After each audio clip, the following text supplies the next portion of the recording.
You're watching the Randy Alvarez Marketing Report video blog. I'm Randy Alvarez.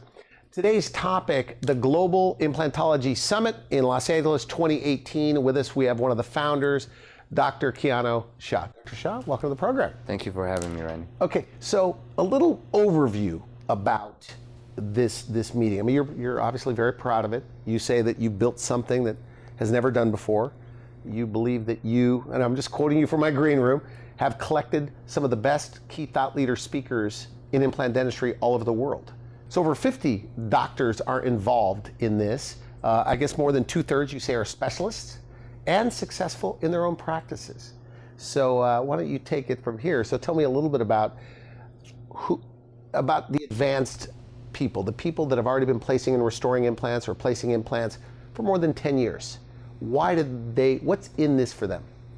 Well, most importantly, Randy, more than half of our faculty are already specialists. Okay. And more than half of our board of advisors are specialists. They weren't selected by me solely. There was a process of nomination, a board selection, as well as a ratification in order to have them come on board when we originally started putting this program together. So we were thinking of those very topics. Why would an orthodontist want to come to this meeting? Why would an endodontist want to come to a meeting? Well, the endodontist can learn from the orthodontist, and the orthodontist can learn from the prosthodontist, and the prosthodontist can learn from the oral surgeon. So when I say maximum information exchange, this is because you're a specialist in one discipline doesn't make you a specialist in the other. So we can all learn from each other, and we believe strongly that all specialties as well as the general practice of dentistry would take a great interest in what we are putting together. So you're covering everything, you say, from A to Z in this? Everything that we believe is important, yes. Okay. So it's not just implants and restorative, we are going to be very comprehensive. So we have dental anesthesiology, for example, or complications management. We have some of the faces that we have all seen in various media and dentistry, the names of the giants like Dr. Gans or Dr. Mazur, okay. He's going to be talking about osteodensification, or Dr. Scott Gans is going to be talking about the workflow of the digital concepts that we have. The president of the International Academy of Ceramic Implantology is going to bring that crew around that have been doing a lot of research in the last few decades about ceramics that patients want. And then you have Dr. Lee and Dr. Jin Kim, and down the list goes of these very highly recognized and respected specialists that are coming to also not only to learn and teach, but to also collaborate and have some fun with our colleagues. Okay, good. And your sponsorship. I mean, you have the biggest names in dentistry sponsoring this event as well. Yes, and the reason for that is that we are not a membership organization. Our mission and vision aligns with a lot of their mission and visions because we are trying to maximize exchange of information. And as a consequence, they don't see us as a competitor. They see us rather as an opportunity to reach a common goal, a noble goal of motivating and empowering our colleagues to provide more implant services to their patients. So backing up, you mentioned digital smile design. What with the digital dentistry workflow are you going to be talking about at this conference? So one consensus that we have within the dental industry is that we're going digital, that the planning will be more digital, the execution will be more digital. And now you have new concepts that are coming about, like digital smile designs by Dr. Coachman and Dr. Morvarid Keshvari is going to be presenting on that, where you can actually take an app and show a patient, here, I'm going to design your smile this way, then I'm going to do your gums this way, and then the outcome is going to be this way, and boom.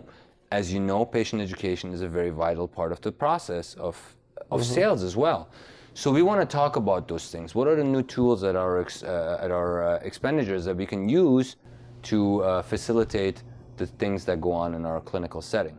So that's not the only one. There's many others just like digital smiles. We have this whole PRF movement where we take patients' own blood and utilize those growth factors to cause a very nice effect at the healing side. Are you using PRF? I use PRF in certain indications. It's an improved scenario of PRP, but those are the things that we want to show them, the younger guys, because it is not hard to do phlebotomy, and it's your own. So there's so many different movements in this group of people, so many diverse thoughts, that I think if you attend, you will take tremendous amount with you and information and experience. What's nice is I look at that speaker list, and I know some of those people, and I know they have multi-million-dollar practices, and I think that when an experienced guy, oral surgeon, periodontist, or somebody's been placing and restoring implants for many, many years, they go there, and I think the biggest part from the business development standpoint is to be able to go to a guy that not only teaches it,